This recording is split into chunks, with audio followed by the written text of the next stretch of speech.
Amém, queridos? Pode se sentar no seu lugar.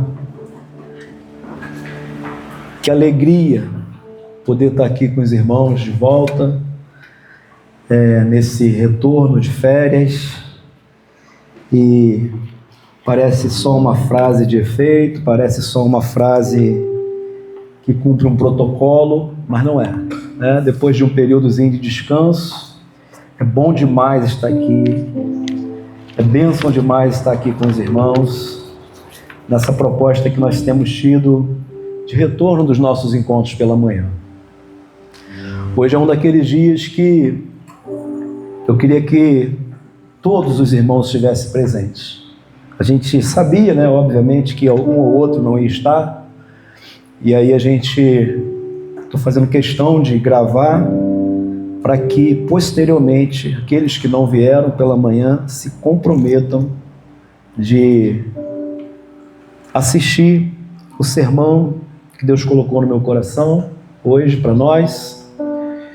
E eu queria te pedir que você realmente estivesse atento para tudo aquilo que Deus vai falar. Nós temos abordado o livro de Tiago, e eu peço a você, você possa abrir a sua Bíblia no livro de Tiago. Eu não vou abandonar a nossa proposta que nós temos feito do livro de Tiago, hoje o segundo sermão nessa linha, mas confesso que serei bem breve com o Tiago, ou explanando um pouquinho de Tiago, porque preciso avançar um pouco mais em outros textos. Mas abra sua Bíblia em livro de Tiago. Temos um visitante, Deus abençoe. Alegria poder receber o irmão. Qual o nome do irmão?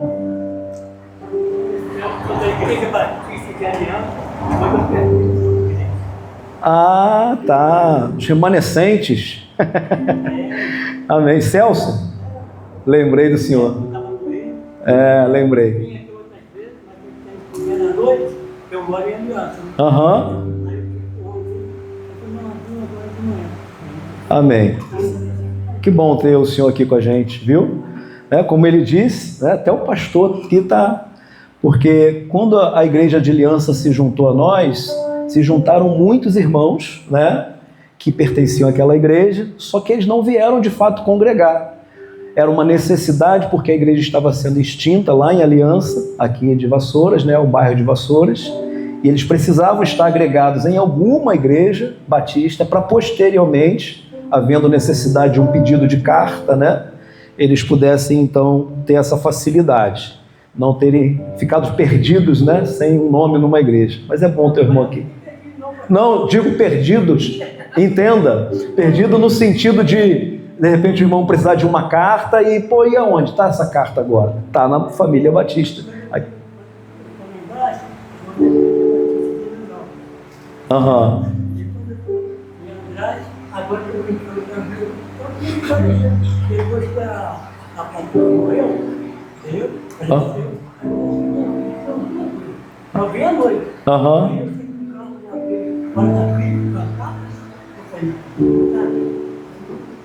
Amém, amém.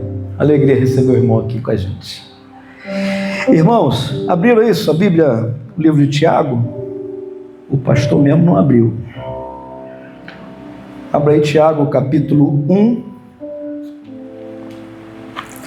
Fala assim com o irmão que está do seu lado. Hoje, fala com ele, a giripoca vai piar. Amém? Amém ou não amém? Está com o lombo preparado? Hã? Hoje a giripoca vai piar. Não agora no iniciozinho, mas daqui a pouquinho. Não foge não, tranca as portas, deixa ninguém sair.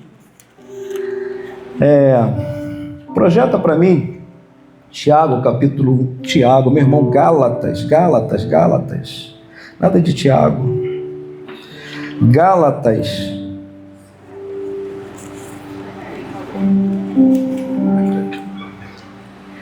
Isso é culpa do pretinho. Gálatas. Irmãos, meu aniversário é dia 9. Vou pedir um presente da igreja para mim. Um microfone sem fio, aquele bonito assim de lapela. Mas compro bom. Eu já comprei um montão ruim e joguei fora, né? Então compro bom. É caro, já vou logo avisando. Me dá de presente isso aí, em nome de Jesus. Gálatas capítulo 1. Nós vamos ler alguns versos aqui, do 18 a 24, tá? Diz assim a Bíblia: decorridos 3 anos, então subi a Jerusalém para avistar-me com Cefas e permaneci com ele 15 dias. Quem está falando é Paulo, escrevendo uma carta, uma epístola à igreja de Gálatas. Não vi outro dos apóstolos senão Tiago, o irmão do Senhor. Ora, acerca do que eu vos escrevo, eis que diante de Deus eu testifico que eu não estou mentindo. Depois fui para as regiões da Síria e da Cilícia, e não era conhecido de vista das igrejas da Judéia que estavam em Cristo. Ouviam somente dizer: aquele que antes nos perseguia, agora prega a fé que outrora procurava destruir. E glorificavam a Deus a meu respeito. Só até aqui. Irmãos, nós abordamos nosso primeiro sermão. Eu sei que você não vai se lembrar, eu não quero nem gastar tempo com isso, né? Mas eu vou te lembrar o que nós abordamos rapidamente no nosso primeiro sermão. Coisas que ficaram bem claras para nós no primeiro sermão. Como eu disse, você lembra? Acredito que não. Mas vamos lá. Primeira coisa, quem escreve esta carta é Paulo, um apóstolo chamado da parte de Deus. Deixa eu ver se você consegue compreender a linha de raciocínio que Paulo está apresentando para esses irmãos. Apóstolo só pode ser chamado, só pode receber esse título de apóstolo, preste atenção, quem conheceu Jesus pessoalmente, conviveu, andou com Jesus e desenvolveu o ministério com ele. O título de apóstolo só é dado a estas pessoas. Michele já fez uma cara ali, eu sei o que ela está pensando. A cara de Michele diz o seguinte: então por que tem um monte de gente que a gente chama de apóstolo hoje? Não é verdade? É porque eles entenderam de usar esse título. Não cabe a nós fazer julgamento. Mas apóstolo, ele só pode ser chamado de apóstolo porque ele conviveu com Cristo, andou com Jesus, né? Depois disso, o que vem? Vem pastores, bispos, diáconos e por aí vai. Apóstolo, não. Ok. Né? E aí, por que Paulo está dando essa explicação? Paulo está dizendo o seguinte: olha, eu sou apóstolo chamado não da parte de homens, mas da parte do próprio Cristo. Ele está querendo referendar o seu apostolado. Ele está querendo trazer para os irmãos uma identidade sadia daquilo que ele de fato é. Então quem escreve essa carta é o apóstolo Paulo. Por que ele escreve? Isso ainda lá no primeiro sermão, estou relembrando os irmãos. Ele escreve por causa de uma confusão doutrinária perigosa. Qual confusão doutrinária perigosa? O que os falsos mestres, os falsos pregadores da época estavam tentando incutir na igreja? Estavam tentando incutir na igreja que para você ser salvo, você precisava de Jesus, amém? Mas precisava também, suposição, de Maria. Precisava do Santo Expedito. Precisava do trabalho de macumbaria na esquina. Precisava de uma oferenda. Precisava pagar a promessa. Não, para ser salvo, Jesus. Você tem que acrescentar Jesus na equação. E mais alguma coisa. Paulo escreve em caráter de urgência para dizer: não. Jesus é suficiente. Ele é suficiente. Se você tem a ele, você não precisa de mais nada. Então a carta tem esse caráter de urgência. Por esse motivo de doutrina de falsos mestres que estavam misturando graça com lei. É a graça que liberta, não a lei. Cristo com Moisés. É Cristo quem perdoa e justifica. É salvação com esforço humano. É o Espírito que transforma. Paulo afirma: a salvação não é Cristo e mais alguma coisa, mas sim Cristo e mais nada. Fala para quem está do seu lado: Cristo e mais nada. Não precisa de mais nada, fala com ele. Pergunta assim: o que você está acrescentando na salvação da sua vida? Cristo e mais alguma coisa? Pois bem, chegamos aqui no dia de hoje e nós lemos um texto que são os versos de 18 a 24 do capítulo 1. 3 verdades bem rapidinho, porque a gente avançar para a parte 2. As 3 verdades. Paulo se move por uma visão. Guarde isso. Paulo se move por uma visão. Você se move pelo quê? Aonde está isso, pastor, no texto? Gálatas 2, versos de 1 a 2. Ele diz assim: 14 anos depois, eu subi outra vez a Jerusalém com Barnabé, levando também a Tito. Ao verso 2 agora. Subi em obediência a uma revelação. Paulo está dizendo, eu vim por causa de uma revelação.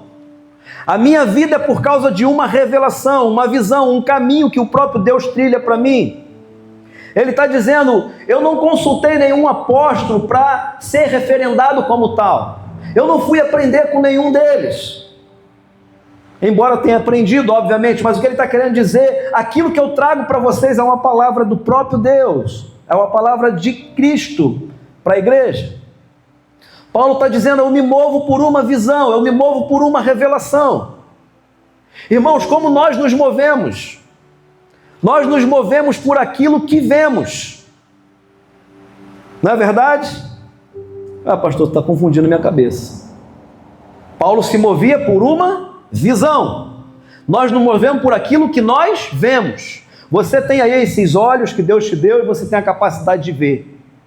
Então você olha à sua volta, peraí, o cenário aqui vai me fazer me mover dessa forma.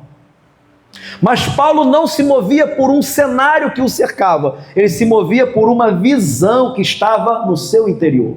Era algo que vem de dentro. Ou seja, não importa as circunstâncias, eu me movo para aquele lugar que Deus mandou. Pode estar difícil, pode estar complicado, é para lá que Deus mandou ir. Pode as coisas estarem ruins demais, mas não importa, eu tenho uma visão. Não importa se eu estou andando pelo vale da sombra da morte, não importa se eu sou visto como alguém que é como ovelha no matadouro todos os dias, eu sigo por uma visão.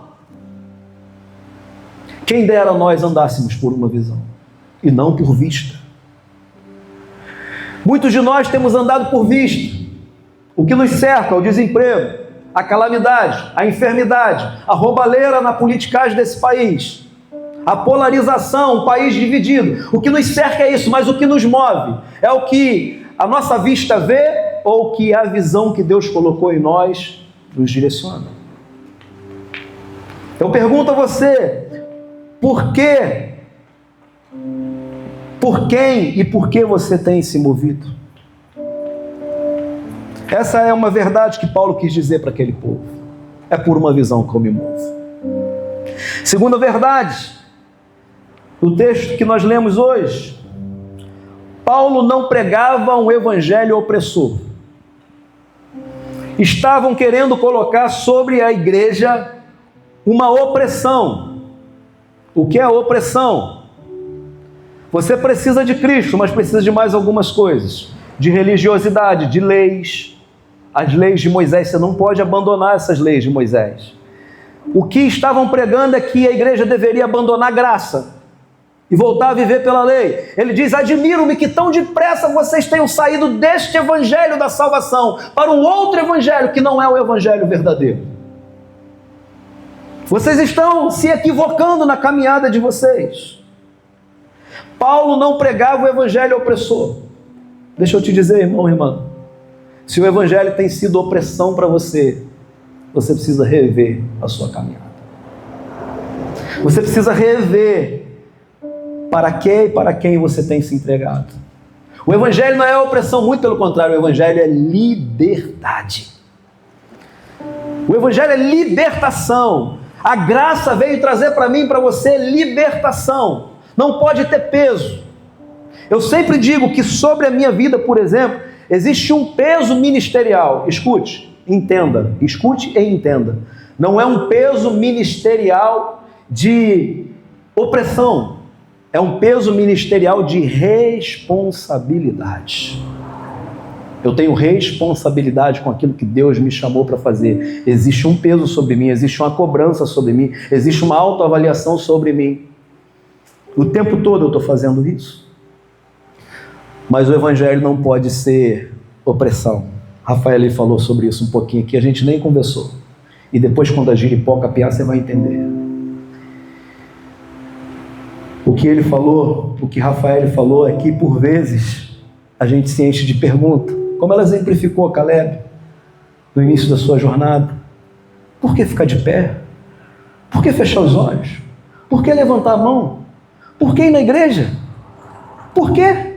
E a gente coloca tantos porquês daquilo que a gente está fazendo e vivendo. Quando, irmãos, a coisa mais importante, mais preciosa para nós é a liberdade. Quando essas coisas começam a nos oprimir, a gente tem que prestar atenção sobre quem, ou melhor, visionando quem que nós temos caminhado. A nossa caminhada é por Cristo mesmo, irmãos? Ou a nossa caminhada é pelo pastor, é pela igreja, é por cumprir uma tabela? Fala para o irmão que está do seu lado, Deus te libertou, irmão. Seja livre. A gente não pode viver religiosidade. Paulo está dizendo, ei, abandonem isso, vocês foram chamados para a graça. A lei ficou para trás, a lei de Moisés ficou para trás, Cristo veio e instaurou graça. Não precisa de Cristo e mais frequência, não precisa de Cristo e dízimo, não precisa de Cristo e opressão nenhuma sobre a sua vida. Então, pastor, a gente deixa de fazer essas coisas, não é isso. A gente faz essas coisas porque Ele já nos alcançou. A gente tenta retribuir, a gente tenta se aproximar, a gente tenta cumprir a sua palavra. Mas isso não pode ser opressão. Tem que ser feito com alegria. Paulo está dizendo isso para a igreja. A segunda verdade que a gente aprende com Paulo, olhando para o livro de Gálatas, é que não é o que você é que impede você de ser quem Deus te chamou para ser. Presta atenção nisso. Não é o que você é hoje que impede você de ser quem Deus te chamou para ser amanhã. Com base em que eu estou falando isso? Paulo, lá no verso 22 do capítulo 1, diz assim, 21. Depois eu fui para as regiões da Síria e da Cilícia. Eu não era conhecido de vista das igrejas da Judéia que estavam em Cristo. Porém, eles haviam ouvido falar de mim. Aquele que antes nos perseguia, agora prega a fé, que outrora procurava destruir. E o que a igreja fazia? Glorificava a Deus por aquilo que Paulo havia se tornado. Quando eu olho para as Sagradas Escrituras aqui nesse momento, eu percebo que Paulo, ele foi transformado numa figura tão importante para a cristandade. Toda a nossa fundamentação teológica, principalmente a batista, acho que da maioria das denominações, mas principalmente a batista, ela é oriunda da carta que Paulo escreveu aos Romanos. O livro de Romanos, escrito por Paulo, é um livro muito importante para a igreja. As doutrinas estão ali. O modus operandi da igreja estão ali. Nós precisamos olhar hoje para Paulo e perceber quem ele se tornou. Mas não podemos deixar de olhar para quem ele era. Ele está dizendo, eu fui para as igrejas da Cilícia. Fui ter com aqueles irmãos. Eles não me conheciam de vista, mas eles conheciam minha fama. Qual era a fama de Paulo? Perseguia cristãos, matava cristãos, prendia cristãos. Ele tinha autorização para fazer isso. Ele oprimia os crentes. O Paulo que está falando de graça era alguém que viveu opressão. Era alguém que, pelo contrário, oprimiu a igreja. Agora ele está falando de liberdade, ele está falando de graça, de libertação. Paulo convida essa igreja a ser livre. Mas antes Paulo era o opressor. Tanto é que eles ouviram somente dizer. E o que eles ouviram? Aquele que antes nos perseguia, agora prega a fé que outrora procurava destruir. Paulo está dizendo assim, gente, vocês não estão entendendo. A opressão acabou. Eu sei quem eu era. Eu era um extremo religioso, conhecedor das leis e das ordenanças da minha religião. Eu era um extremo, zeloso por aquilo que eu era. E a minha vida era oprimir pessoas. Mas eu estou aqui agora porque eu vivi uma opressão pessoal fazendo isso, mas Deus me chamou do mundo da opressão para o mundo da liberdade, e vocês estão querendo voltar para aquele mundo do qual Cristo libertou vocês. Olhem para a minha vida, vocês agora precisam entender que o que vocês são hoje não impedem aquilo que vocês podem ser e que Deus quer que vocês sejam amanhã. Sabe, irmãos, quem a gente é hoje não impede aquilo que Deus, de quem Deus nos tornará amanhã. Fala para quem está do seu lado. Deus quer transformar a sua história. Deus quer mudar a sua vida. Ele quer transformar o meu e o seu viver. Paulo surge num momento muito importante para a igreja para dizer: nada de opressão. Eu te digo de verdade, se alguma coisa que você faz te oprime no reino, sabe, repense, ore, coloque diante de Deus e se liberte da opressão. Eu quero, antes de continuar, dizer que eu não estou aqui, irmãos, jogando nenhuma alfinetada de púlpito para ninguém. A gente está seguindo o livro de Gálatas. Eu estou na sequência dele. Eu estou pregando Bíblia. Eu não estou falando aqui para ninguém em específico. Eu estou pregando para a igreja, seguindo uma sequência do texto das Sagradas Escrituras. Eu penso que o que Deus está falando aqui hoje vai ser a continuidade do que Ele vai continuar falando à noite. Aquilo que Ele tem para nós. E agora, eu quero pedir a você que você dê mais atenção ainda a tudo aquilo que vai ser ministrado. Vou pedir ajuda aí. Projeta para a gente Jeremias 2,13.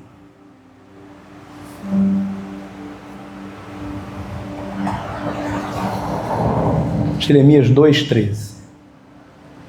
Como eu quero a máxima atenção agora, você consegue prestar atenção daí? Ou te atrapalha? É? Pode sentar lá.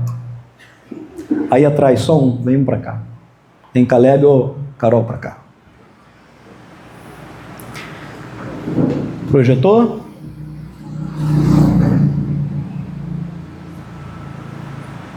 Fala para o irmão que está do seu lado, aperte o cinto, para você não fugir. Olha esse texto aí, irmãos. O meu povo cometeu 2 pecados. Eles me abandonaram a mim, a fonte de água fresca. Eles cavaram cisternas rachadas que deixam vazar a água da chuva. De novo, o meu povo cometeu 2 pecados. Eles me abandonaram a mim, a fonte de água fresca. Cavaram cisternas rotas ou rachadas que está ali, que deixam vazar a água da chuva. Jeremias foi chamado para profetizar para um povo que estava cometendo esses 2 pecados. Irmãos, Deus lista só 2 pecados. Advindo desses 2 pecados, todos os outros. Aí começa. Aí é que a coisa começa. Aí é que a coisa, sabe, começa a desgringolar, como diz o outro. Aí é que o trem começa a sair do trilho. Abandonar a Deus. E abandonar e querer viver de águas passadas. Nós sabemos que Deus, Ele é a fonte de água viva. Nós sabemos que Deus é aquele que promove renovo todos os dias. Em diversos momentos na história da Bíblia nós vemos textos bíblicos que sugerem que a busca na fonte precisa ser diária. Ela não pode parar. Nós lembramos do povo de Israel que quando Deus deu o pão do céu, eles queriam guardar para o dia seguinte. Deus disse: não guarda. Não guarda nada. O que Deus estava dizendo ou querendo fazer com aquele povo? Esse povo precisa aprender a viver na minha dependência. Deixa eu te dizer, viver em Deus e viver para Deus nunca foi sobre ter segurança. Não segurança daquelas que a gente busca. Segurança financeira, segurança de emprego, segurança de saúde. Nunca foi. Viver para Deus e em Deus, irmãos, é confiar extremamente nele, é depender totalmente dele. O meu povo fez duas maldades, a mim me deixaram. Irmão, como Deus está falando no meu coração. Eu digo para os irmãos, eu estou cheio do Espírito Santo aqui para ministrar essa palavra, cheio de temor e de tremor diante daquilo que Deus colocou no meu coração. E o que Deus colocou no meu coração foi isso. Um povo que está abandonando Deus. Um povo que está se esquecendo de Deus. Talvez alguns de nós sequer tenhamos buscado Ele. Irmão, não é sobre vir à igreja, não é sobre ser dizimista, não é sobre, cumprir uma tabela. É sobre sermos servos dEle, porque queremos, porque o amamos, porque Ele é venerado entre nós, porque Ele é um Deus de excelência, porque Ele merece, independente de se Ele nos cura, independente se estamos desempregados, independente se estamos passando uma crise financeira, Ele é o Senhor que salvou a mim e a você, e Ele está dizendo, Ele está denunciando: o meu povo me abandonou, o meu povo está me deixando, meu povo está esquecendo de mim, estão tentando viver de uma água que eu dei ontem. Cavaram cisternas, colocaram águas, e dali eles tentam viver, só que essas cisternas são furadas, isso vaza, a visão de ontem não é para hoje, a palavra de ontem não é para hoje, o que Deus entrega para nós, irmãos, é diário, é fresco, é pão fresco todo dia. Deus me mandou fazer algumas perguntas para a minha igreja nessa manhã. Rafael fez algumas sem saber. Por que a gente está aqui, irmão? Você já avaliou isso? Você tem coragem, irmãos? Sabe o que é sentar com Deus e falar assim: Deus pode falar tudo? E Ele foi falando e eu fui desmontando. Ele falou: eu vou te passar um diagnóstico da tua igreja, pastor Sandro. E eu me segurei na cadeira para ouvir. Eu me segurei onde eu estava para poder ouvir. E a primeira coisa que Ele me disse: o meu povo me deixou. Por que a gente está aqui, irmão? Você tem coragem de avaliar a sua vida? Muitos de nós, talvez alguns de nós, não posso nem dizer muitos, que não somos muitos, somos poucos, mas talvez alguns de nós estamos aqui por causa de outra coisa que não Deus. Posso dar alguns exemplos? Se eu não for, o pastor Sandro não vai assinar minha carta para eu trabalhar no Mente Radical. Sabe o que eu vejo, irmãos? Mente Radical se tornou maior do que Deus na sua vida. Que lástima. Que coisa terrível. Irmãos, o Mente Radical é uma ferramenta poderosa de Deus. Mas se a gente está lá por causa do Mente, não por causa do Deus, do Mente Radical. Você não pode querer vir aqui porque senão eu não vou assinar uma carta. E não vou assinar mesmo. E as cartas que eu assinar no dia de hoje eu estou observando daqui até o projeto. E aí você pode escolher. Ah, pastor, aí o senhor está forçando a gente vir. Exatamente isso. Que eu quero que você avalie. Eu não quero forçar, entenda? Não é que eu quero forçar você. Eu quero que você avalie. Se você está vindo só por causa do Mente Radical, avalie a sua vinda, a sua entrega, a sua participação. Nós estamos vivendo um tempo em que esta igreja e outras mais estão se enamorando com o mundo, abandonando a vida de santidade, tendo uma vida íntima, relacional, sexual, fora do casamento. Quem sabe aqui? Quem sabe no meio dos nossos crentes espalhados por aí? Nós estamos vivendo um tempo, irmãos, que andar errado não tem problema. Andar errado com o documento do carro, andar errado com uma carteira de motorista, não tem problema. E tem problema sim. Nós somos um povo resgatado. Andar errado com a conta de luz, puxar lá um cano antes de passar pelo hidrômetro da SEDAI para pegar uma água, fazer um gato de energia elétrica. Esses dias, cortaram a luz de um cidadão dito crente. E a esposa estava chateada com essa situação que acontece. Graças a Deus que não é aqui, você nem consegue pensar quem é. Graças a Deus não é nosso povo. Graças a Deus. E a esposa chateada foi questionar o pastor do fulano, na frente dele. Se eu soubesse que ela estava chateada com isso, eu tinha resolvido, eu sei aonde liga, eu vou lá e ligo e acabou. Ou seja, eu ligo a luz e acabou, não preciso pagar. Coisas que a gente tem trazido para a nossa vida, irmão, porque a gente deixou primeiro a Deus. E porque deixou a Deus, a gente começou a viver de águas passadas. Cavamos uma cisterna e vamos vivendo com aquilo. Com aquela água de ontem. Água parada. Deus me fez tantas perguntas. Por que seu povo dizima, pastor Santos? É porque me amam? Ou é para desencargo de consciência? Por que eles entregam 10%? Alguns sequer entregam.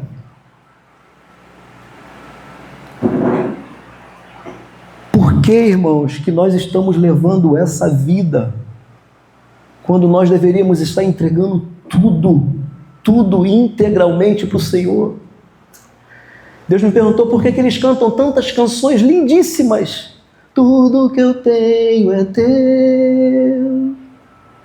Irmãos, tudo que está na sua vida você pode dar para Ele? Você pode consagrar tudo que você faz? Você pode consagrar tudo que você comprou? Você pode consagrar tudo para Ele? Você pode entregar sua adoração para Ele? Minha casa, meu dinheiro, meu tesouro por inteiro, sei lá, tudo é teu. É teu mesmo?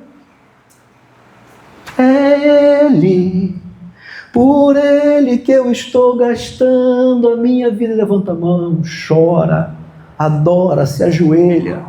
Vem uma vez no altar, vem 2 vezes no altar, vem 3 vezes no altar, sempre pelas mesmas coisas que nunca consegue abandonar, que nunca consegue mudar. Irmão, só tem um jeito, escute o que eu vou te dizer, de a gente abandonar as coisas do velho homem. É quando nós entendermos e nos apaixonarmos pelo Cristo. Quando o seu coração mover de paixão por Cristo. Diz Paulo, considero tudo esterco. Vale nada mais para mim depois de ter conhecido a supremacia de Cristo, a grandeza de Cristo, o amor de Cristo, a graça de Cristo, o favor de Cristo. Irmãos, nós precisamos nos entregar por inteiro, de verdade. A gente voltou com os nossos cultos domingo de manhã. 2 domingos por mês. Alguns irmãos querem todos os domingos e essa é a proposta futuramente. Mas talvez alguém diga assim, meu Deus, como se não bastasse 2 domingos, agora vão ser todos os domingos de manhã. Eu não posso entregar a minha manhã para Deus. Pastor, eu trabalho a semana inteira, eu só tenho domingo para sair com a minha família. Não tem problema.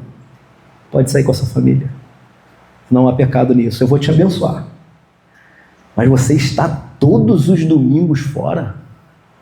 Todas as suas folgas de domingo você nunca pode, porque é a sua folga. Irmão, é inconcebível. O maior evento da cristandade foi a cruz. Eu quero que você imagine que por causa de indisposição, medo e angústia, Cristo falasse assim: não vai ser possível subir na cruz. Não vai ser possível. Sabe, hoje é o dia de eu ser pregado naquela cruz, mas a angústia, a agonia é tão grande, é tão forte, que não vai ser possível me entregar na cruz. O que seria de nós, irmãos? A gente tem batido numa tecla. Esse dia eu botei um vídeo, não sei se no grupo da igreja, depois no grupo dos adolescentes, um vídeo falando sobre música secular. Um cara que é antigo, eu não vou lembrar, estou tentando lembrar o nome agora, um feiticeiro, sei lá, esqueci o nome. Alguém que sabe muito dessas coisas e que agora é alguém convertido. Ele está dizendo: essa música aqui é um culto a Lúcifer. O show dessa música de lançamento e tal, com aqueles todos os elementos no palco, parecia um lançamento de uma música, mas na verdade era um culto a Lúcifer. E toda a galera adorando a Lúcifer, participando de um culto a Lúcifer. E trazendo sobre a sua vida coisas. Parece que o pastor Sandro é radical demais. O que tem? Pastor, ouvi um MPBzinho, irmão. Essas pessoas estão associadas com um reino que não é o reino de Deus. Se eu ouvir algumas músicas do mundo, algumas da minha época, acredite, dá até vontade de dar umas dançadinhas, que eu lembro da minha época lá. Mas, irmãos, é sobre aniquilar a nossa carne.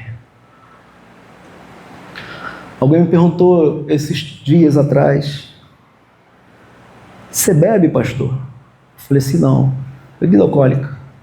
Não, porque tem alguns crentes que bebem. Tem, eu sei. Não acho que deveria, mas bebe. Mas você não gosta, mas? Eu falei: não, eu tomei nojo de bebida alcoólica. Só tem uma bebida que eu gostaria de beber se eu pudesse, se eu não fosse escandalizar vocês: cerveja preta. Eu gosto da Malzebi, mas eu não bebo. Nem quando eu estou sozinho com Jaqueline, a 200, 300 quilômetros de distância de todos vocês e de qualquer outro. Porque eu posso todas as coisas, mas nem todas as coisas me convêm. Irmão, o evangelho é renúncia. Cristianismo é renúncia. Se você não está disposto a renunciar, você precisa repensar a sua caminhada, a sua jornada. Fala para quem está do seu lado: limpa a sua vida. Purifica a sua jornada. Em nome de Jesus. Pergunta, pastor Sandro, para a sua igreja se eles mentem. Você mente? Você conta uma mentirinha? Só mentirinha. Só uma omissãozinha. Filho que mente para o pai, marido que mente para a mulher, mulher que mente para o esposo.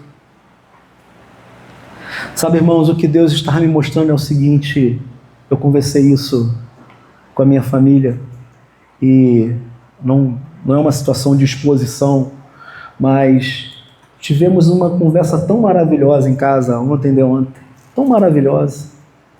Jaqueline e Karine sabem do que eu estou falando. Uma conversa tão preciosa de família, de botar os pingos nos is, de chorar um com o outro. E uma frase me marcou naquela conversa. A Jaque diz assim: passar dificuldade é difícil, passar momento complicado é difícil, mas se a gente tem um ao outro, é mais fácil. E Deus, nesse processo, vem falando comigo que Ele tem muito para fazer. Eu falei com o Ministério de Louvor ali há pouco. Deus tem muito para fazer por nós, através de nós e em nós. Eu sempre falo isso. E não falo para te animar, eu falo o que eu creio. É como se Deus estivesse dizendo assim: limpa, purifica. Já viu aquele texto? Arruma a tua casa. E arrumar a tua casa começa do altar, começa com quem ministra aqui, mas tem que passar para aí. Você está disposto a arrumar a sua casa? Você está disposto a ser um dizimista fiel? Pegar 10% de tudo que você ganha e consagrar ao Senhor? Eu digo mais, pegar os outros 90% que sobra aí e usar para a honra e glória do Senhor? A Bíblia diz que ninguém pode dar nada se do céu não for te dado primeiro. Tudo que você tem, toda a saúde que você tem, todo o recurso que você ganha, vem da parte de Deus. Falei ano passado, ano retrasado, ano passado, e falo hoje de novo. O mês de dezembro era um mês para ser tranquilo para a igreja em termos de pagar suas finanças, porque os irmãos recebem 13º. É o mês mais difícil que a igreja passa nos 12 meses do ano para pagar suas contas. É o mês mais difícil. Pastor, o senhor está falando sobre dinheiro? Dinheiro é espiritual, irmão. Dinheiro é culto. Financeiro é sobre culto. Aprenda. Demora às vezes, mas eu vou te dar um caminho. Como que eu aprendi a entender que 10% não é meu? As contas do mês não são feitas contando com ele. Eu ganho 1.000, eu só tenho 900. Minha conta parte daqui. Quem recebe picadinho, fiz um serviço aqui e recebi, entrega logo. Se ficar na mão, dá ruim. A gente tem a facilidade do Pix, né? Facilidade e a preocupação, né, por causa desse governo, né? Mas a ideia é receber, reserva. Isso aqui é de Deus, primícia é de Deus. Fui ministrado muito. Pode subir para cá algum tecladista para a gente caminhar para o encerramento. Fui ministrado muito sobre uma história.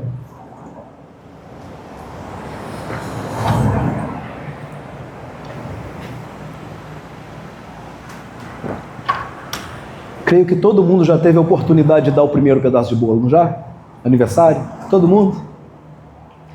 Primeiro pedaço de bolo é sobre primícias. Cantou parabéns para o Ronald, aniversário do Ronald da Silvana. Está todo mundo ali presente. Para quem que vai o primeiro pedaço de bolo? Eu posso sugerir, provavelmente para a mamãe. Primícia, minha mãe primeiro.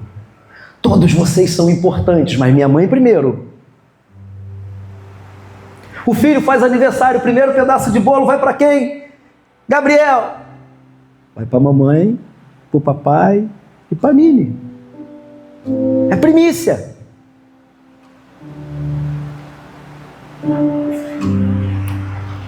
Deus me perguntou,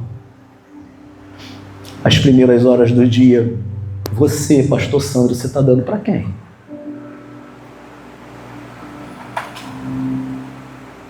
Deus pergunta para você, as primeiras horas do dia, você está dando para quem? Primícia, primeiro. Entende a honra disso? Primeiro. Nossa, que honra, olha quem recebeu o primeiro pedaço de bolo. Eu e Jaque fomos no aniversário de um adolescente que a gente ministrava sobre adolescentes lá em Magé e nos constrangeu de vergonha, porque o primeiro pedaço de bolo na frente dos pais foi dado para mim em primeiro lugar e depois para Jaque. Depois, os pais. A minha igreja cometeu 2 pecados. A mim me abandonou, o manancial de águas vivas, e juntou para si águas rotas.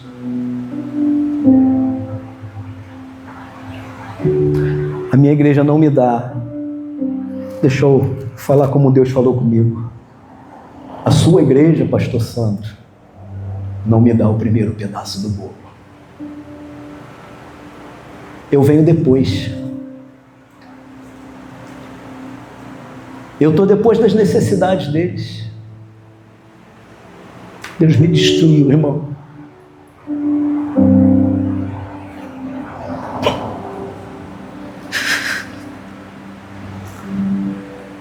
Se a gente não consegue dar o primeiro lugar para Deus, aquele que deu tudo por nós, irmãos, o que vai ser de nós?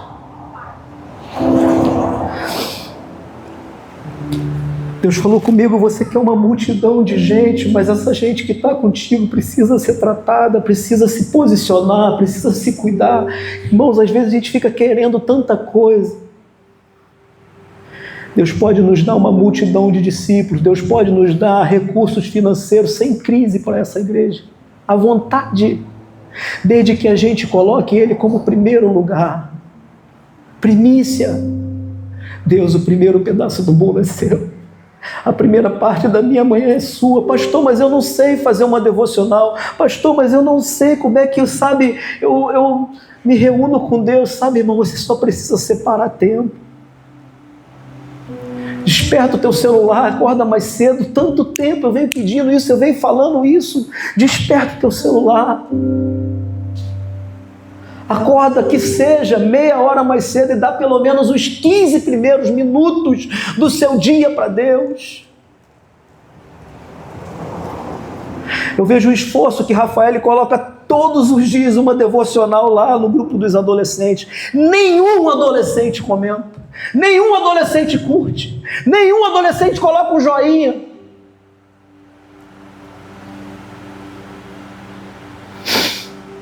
Nenhum. A gente fica se esforçando para tentar levar o povo a Deus, mas Deus falou, é o povo que tem que vir, pastor Santos. Eles têm perna. As decisões são deles. Eu posso forçar você a vir aqui por causa de um projeto,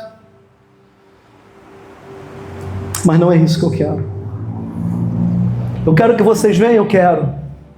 Mas eu quero que vocês venham com toda alegria no coração. Domingo, que dia maravilhoso. Eu vou celebrar Jesus Cristo que me salvou, que me libertou das trevas, que me tirou do lugar de onde eu estava e me transportou para o reino do Filho ao qual Ele ama. É domingo, é dia de eu entregar o meu melhor culto para Ele. É dia de eu erguer as minhas mãos. É dia de eu cantar louvores de adoração a Ele. É dia de eu exaltar o nome dEle. É dia de eu entregar meu dízimo, meu irmão. Eu lembro de um tempo que pessoas humildes que recebiam um salário mínimo guardavam aquele dinheiro desesperadamente para chegar no culto e entregar o dízimo, porque sabe quando você está segurando algo que não é seu? Você está doido para pagar alguém? Estou doido para pagar, estou doido para entregar, estou doido. Gente que tinha essa preocupação.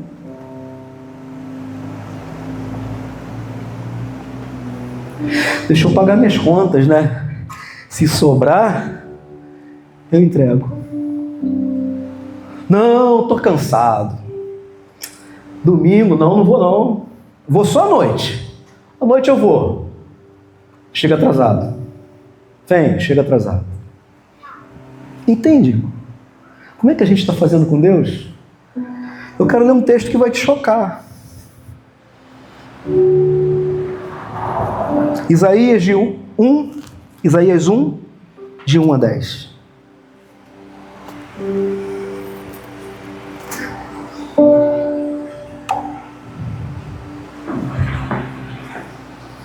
Tem ninguém lá atrás, não? Ok.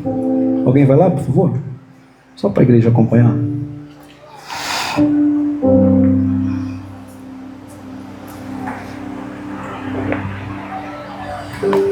Quem trabalhou a última edição do Projeto Radical?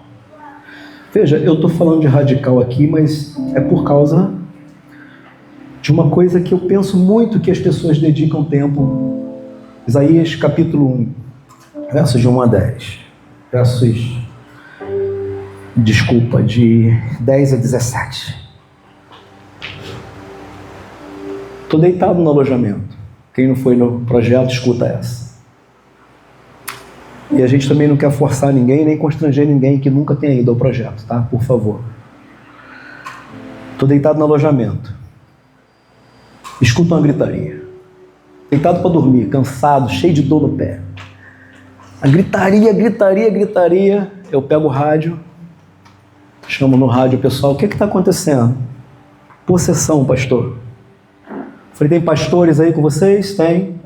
Falei, então não vou descer não. Tá bom, pastor, pode deixar. E a gritaria continua. Uma menina magrela, raquítica. A voz dela ecoou naquele sítio inteiro. ela corria de um lado para o outro. Possessão demoníaca. Aquilo não parava. Dobrei meu joelho no quarto, vesti a calça, camisa, fui de chinelo mesmo. Mas dobrei meu joelho e falei assim: Pai, tem graça e misericórdia de nós, Pai. Nos ajuda. E fui lá. E chegamos lá, o trabalho continuou. E a gente expulsava aqui, ele entrava ali. Em quem estava trabalhando. Não era em quem estava fazendo o projeto. Expulsava lá, entrava no outro ali, em quem estava trabalhando. Vocês entendem a seriedade do que é ser servo de Deus? Entende a seriedade do que é pertencer, participar, estar num projeto desse? Alguém falou assim para mim: pastor, é melhor dispersar o povo, senão a gente vai expulsar demônio a noite toda. Eu falei: ó, fica aqui comigo só 2 pastores, o restante vai para o alojamento, continua em oração. 22 casos na madrugada de crise de ansiedade. 22 casos a saúde atendeu. Sabe, irmãos, andar com Deus não é vestir uma camisa. Andar com Deus não é pertencer a uma igreja e ter passado pelas águas. Legalidades. Quer ouvir algumas das legalidades que dão lugar ao inimigo? E talvez você vai achar que eu estou forçando a barra para algumas coisas, mas não é não, tá? Se você quiser arriscar, arrisca aí na tua vida. Música secular. Palavrão. Bebida. Mentira. Inveja. Sexo fora do casamento. Legalidade. Amor ao dinheiro. Se tornou um Deus para você, o dinheiro. É Ele que governa a sua história. Legalidade. Um monte de gente longe, distante, só olhando o que está acontecendo. Vai que eu chego perto e pega em mim.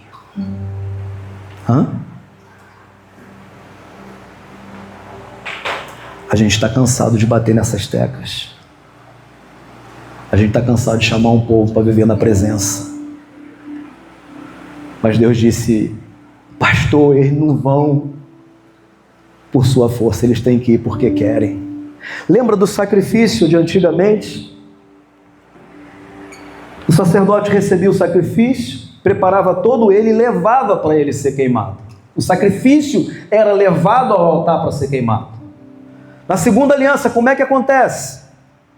Não tem mais sacerdote, é a gente mesmo que leva o sacrifício. Não tem mais animais, quem é o sacrifício? Sou eu e você. Somos nós os sacrifícios que caminhamos até ao altar. O que é o sacrifício? É o lugar de morrer. Lembra do animal? Ele era queimado morto. Por que a gente tem que ir até o altar? Se ajoelhar. Por que a gente tem que jejuar? Por que a gente tem que orar? Por que a gente tem que matar, a entregar a nossa ação diariamente ao Senhor? Porque é aqui que Deus está matando orgulho, ego, mentira, disse-me-disse, dissensões, confusões, iras, porfias, promiscuidade, avareza. É aqui, é nesse lugar de joelho dobrado. Nós não somos a igreja que temos um projeto maravilhoso. Nós somos a igreja que tem um Deus maravilhoso. O projeto é consequência de um Deus maravilhoso que está movendo e transformando muita gente. Eu fiz as contas de 100 adolescentes, mas eu fiz a conta equivocada. 85, mais ou menos 86 adolescentes entregaram a vida a Jesus, reconheceram Jesus como o único e suficiente Salvador das suas vidas. Os testemunhos deles lá no grupo do projeto eu vivi os 3 melhores dias da minha vida. A maioria deles dizem a mesma coisa. Mas nós não somos a igreja do projeto. Nós não somos a igreja, futuramente, quem sabe, de um ministério tão abençoado. Não que hoje não seja, mas quem sabe Deus levanta você, Ministério de Louvor da Família Batista, para ser uma bênção, uma potência nessa nação. Nós nunca seremos a igreja do ministério. Talvez Deus possa trazer visibilidade para qualquer um de nós, para mim como pastor da igreja, principalmente. Nós não somos a igreja do pastor Santo, nós somos a igreja do Jesus Cristo, Nazareno, aquele que morreu na cruz do Calvário por nós. Nós somos essa igreja. Eu não sou do pastor Santo, eu sou a igreja de Jesus. Sabe, querido? Quer ler comigo esse texto que vai destruir você? Isaías diz assim, Isaías 1, 10 em diante. Ouve a palavra do Senhor, vós príncipes de Sodoma. Prestai ouvidos à lei do nosso Deus, vós ao povo de Gomorra. Olha o que ele diz. De que me serve a mim a multidão dos seus sacrifícios? Sabe o que é isso? De que me serve a mim e você no culto, se teu coração não está lá. Diz o Senhor, eu estou farto. Deus está dizendo, eu estou cansado dos holocaustos de carneiro, da gordura de animais cevados.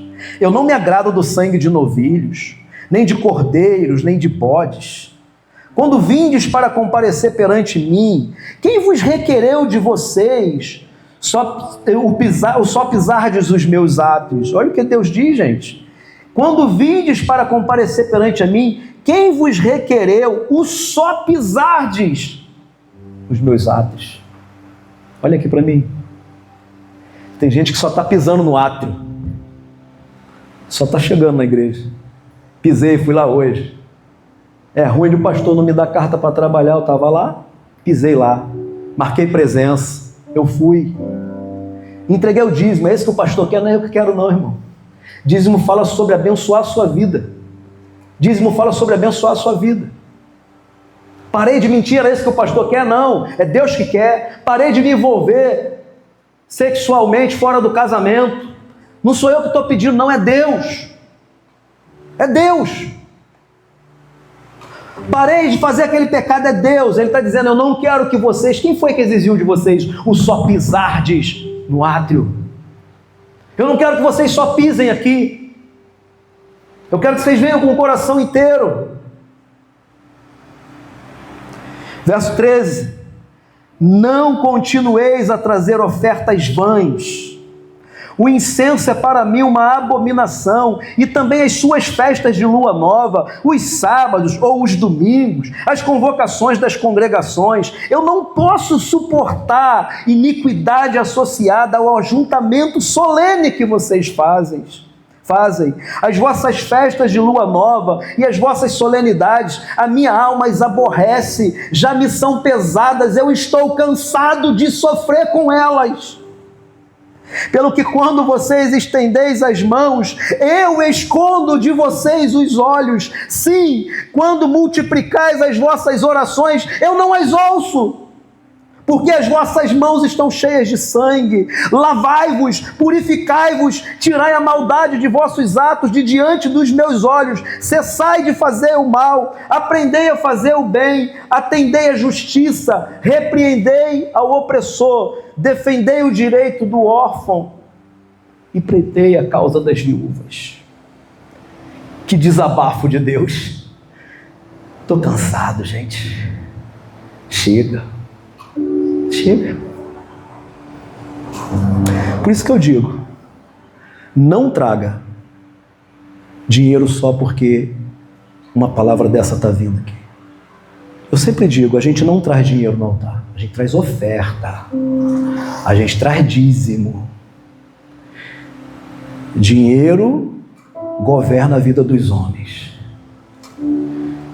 Quando a gente entrega aqui, a gente confia em Deus, a gente acredita na provisão dEle, a gente está dizendo para o Senhor que a gente confia nele. Lembra o que ele diz? Quando levais a vossa oferta ao altar, a vossa oferta, se te lembrares que tu tens algo contra algum irmão, deixa a tua oferta. Vai reconciliar com teu irmão. Deus está nos chamando para o evangelho genuíno e verdadeiro. Por que você veio hoje? Você veio porque ele ia estar? Por que você vai vir à noite? Por que você passa a se comprometer com Ele? Igreja não é um clube. Igreja não é um lugar para eu vir pegar nada.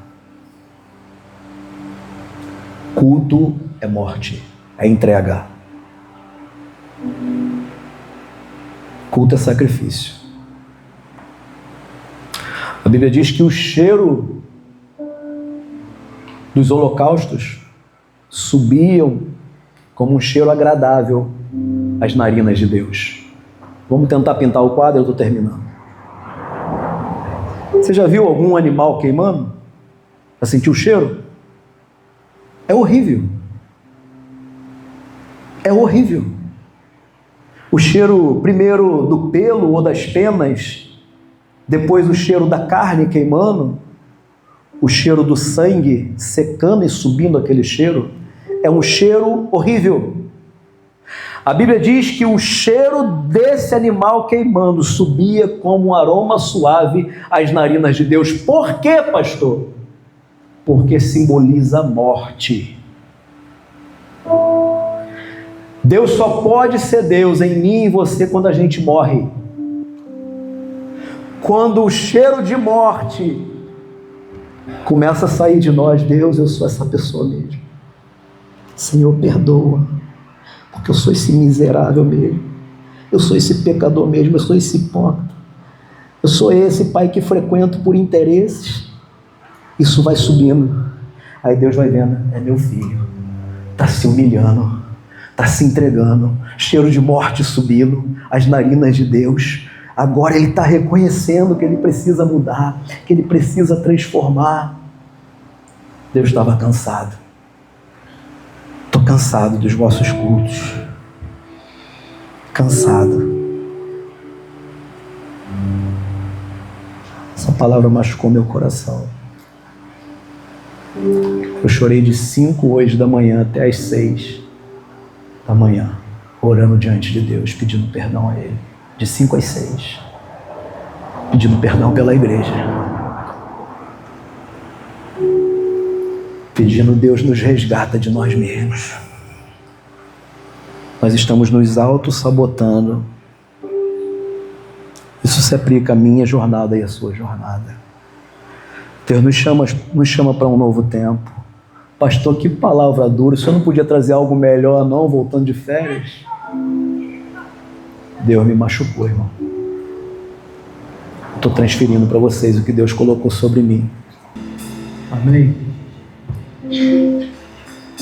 Eu falei que eu orei pela igreja. Orei pedindo perdão a Deus pela igreja que nós somos. Porque eu só estou, pastor. Sou igual a vocês. Só isso. Ele é o pastor das ovelhas. E Ele nos convida a tomar uma postura diferente. Eu quero perguntar, se alguém quiser vir aqui à frente, se ajoelhar, você pedir perdão por você mesmo. Se você quiser, sai do seu lugar e vem. Eu já estou aqui. Eu já estou aqui. Eu sou essa pessoa que preciso pedir perdão a Deus. Eu sou essa pessoa que preciso reconhecer. Se você reconhece, corajosamente sai do seu lugar. É de postura que o reino de Deus acontece.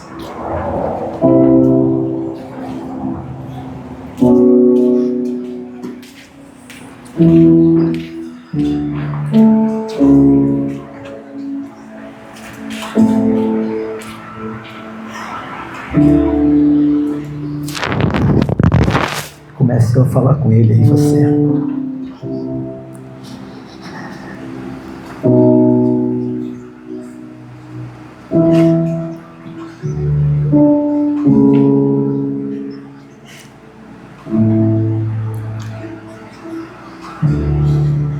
Fique à vontade.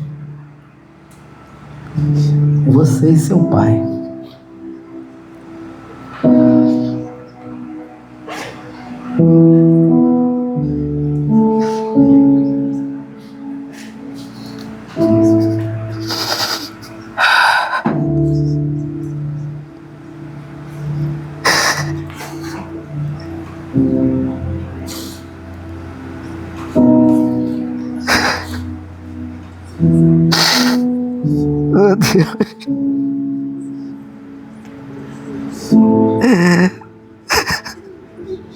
Perdão, Senhor.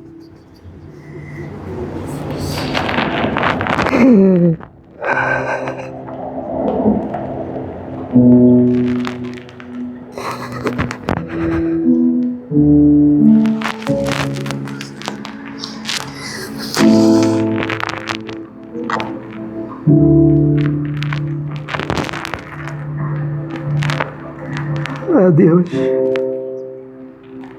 olha essas lágrimas, Senhor. Que essas lágrimas, Senhor, cheguem até os céus, Senhor, como um cheiro de morte, de arrependimento genuíno e verdadeiro, Senhor. Por tantas vezes, ó Deus, a gente reconhece que fez errado, que está fazendo errado, e a gente tem medo de dar um passo atrás. Porque um passo atrás vai dizer para todo mundo que nós recuamos porque estávamos realmente errados. Pai, mas que não haja preocupação em nós com o outro. Porque é melhor um passo atrás contigo do que 3 à frente sem o Senhor, Pai. Tem misericórdia de nós, Senhor.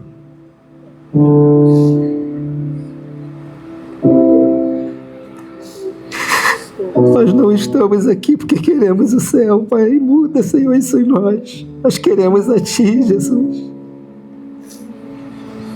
Queremos a Ti, Senhor. Nós não estamos aqui, Senhor, e sim estamos, ó Pai, somente em busca de salvação, Senhor, que o Senhor mude isso em nós, Pai. Nós não servimos na Tua casa porque queremos dizer algo para alguém, Senhor, mas sim porque queremos, ó Deus, tentar entregar o melhor que temos a Ti, Senhor. Livra-nos, Senhor, de nós mesmos. Livra-nos de nós mesmos, Senhor. Ó Pai, que as atitudes erradas possam cessar, Pai. Ó Pai, que as mentiras, que a ilusão, que o orgulho e o ego caiam por terra, Senhor. A rebeldia, a desobediência à Tua palavra, Senhor, caia por terra, Senhor. Queremos Te honrar com nossa vida, Pai. Queremos Te honrar com os nossos dias, Senhor.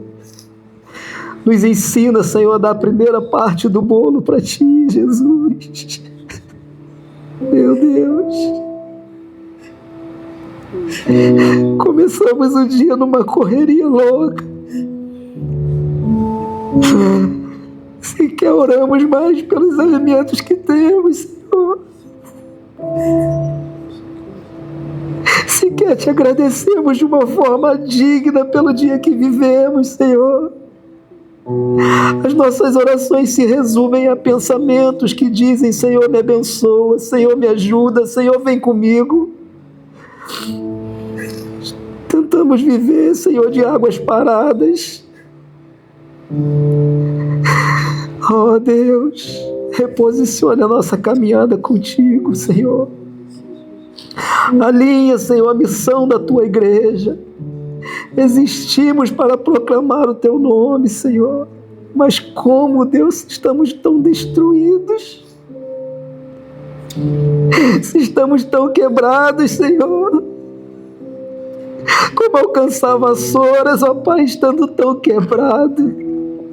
Estando tão sem força, sem poder, Pai.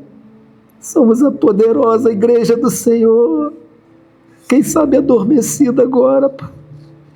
Mas eu Te peço, Senhor, dar-nos um batismo de arrependimento, Senhor, em nome de Jesus, Pai.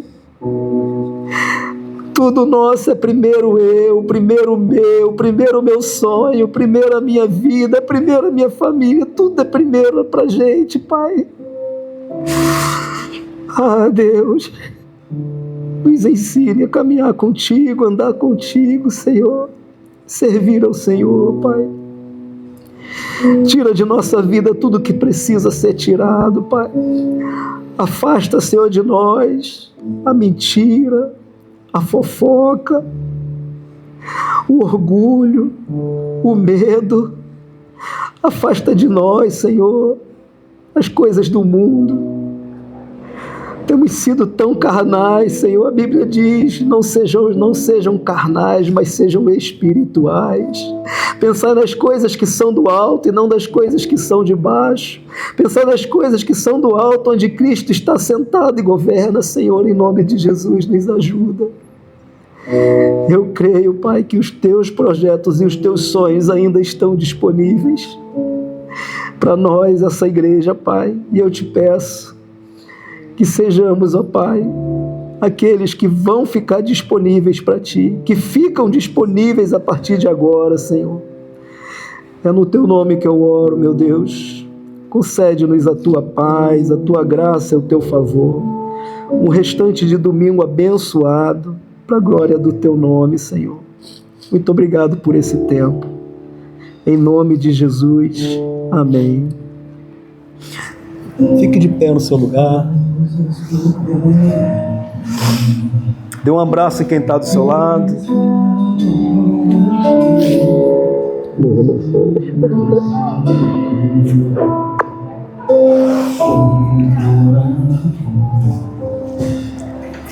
Estou clamando, estou pedindo, só Deus sabe a dor que estou sentindo. Meu coração está ferido.